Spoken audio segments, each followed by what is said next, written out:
What is up, my video bros? Maine-iac here with week 3 game picks.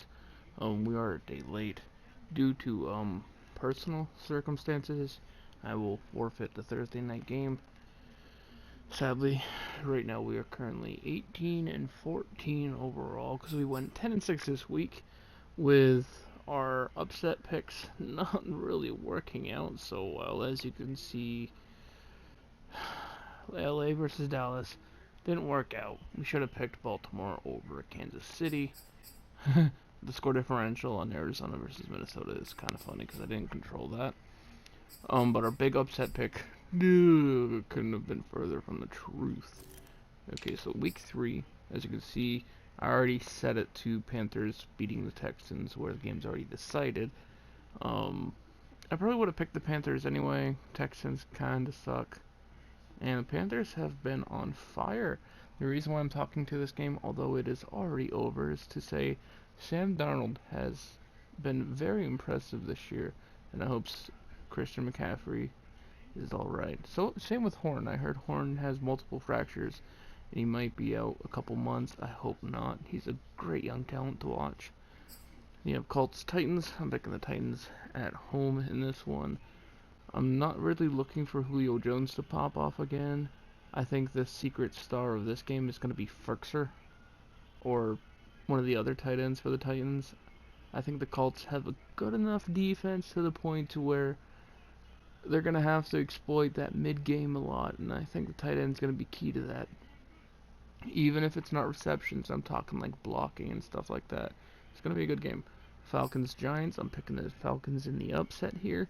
Both these teams fucking suck. Daniel Jones is probably the better quarterback at this point. He's been, fantasy football wise, he's been playing phenomenal football. Actual football wise, not so much. But phenomenal fantasy football, is irrelevant because remember early last year Cam Newton was putting up a lot of fantasy points, but that was because of rushing yards and rushing touchdowns, so it kind of skewed it a little bit. But I'm picking the Falcons here, and I think Kyle Pitts is going to have a career breakout kind of game in this one. You know, the Chargers at the Chiefs. I'm not picking the Chargers in this one.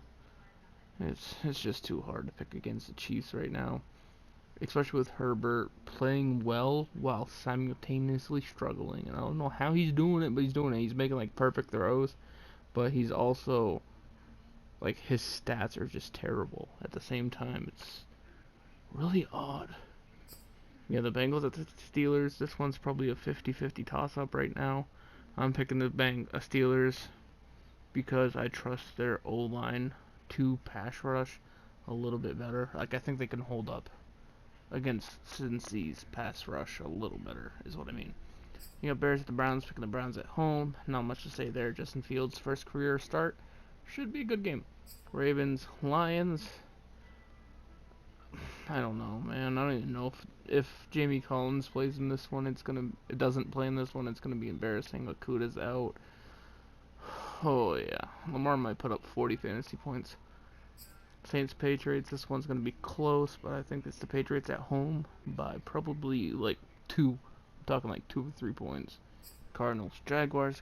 I can't pick the Jaguars. Trevor Lawrence has shown flashes of good and flashes of ass. And not the kind of flashes of ass female football fans probably were hoping. But yeah, we got football team versus Bills. I think this one's going to be a lot closer than a lot of people think because of that pass rush of Washington. But I'm going to pick the Bills here, and I think it's going to ride on Singletary. If he can show up like last game. It shouldn't be an easy win, but it should be a good win. Like, they'll fight for it, but it will be earned, kind of thing. Jets, Broncos. I'm not even going to mention his name, who shall not be spoken, after throwing as many interceptions as completions at one point in the third quarter. That was embarrassing. How do you go 4 for 7 or 4 for 8 or something like that with 4 interceptions? It's fucking embarrassing. Dolphins Raiders gonna be a close game. With the unsure situation revolving Dolphins at QB, I want to pick the Raiders. Seahawks Vikings. I'm picking the Vikings in kind of an upset.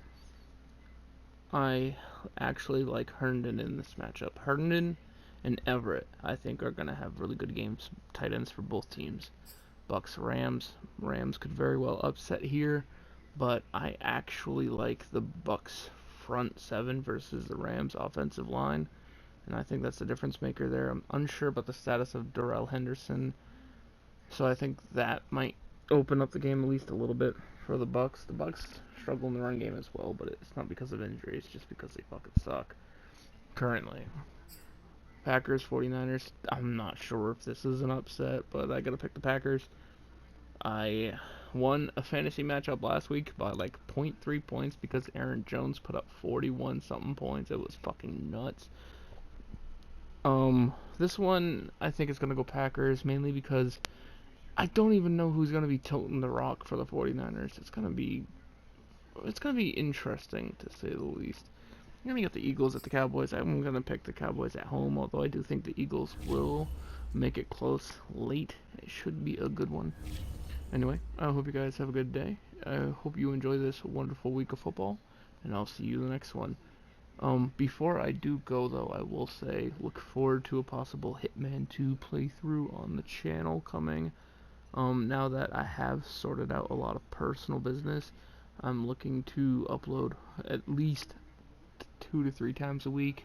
I'm gonna try for 4 times, but it all depends on how work goes. So I'll see you guys in the next one. Peace.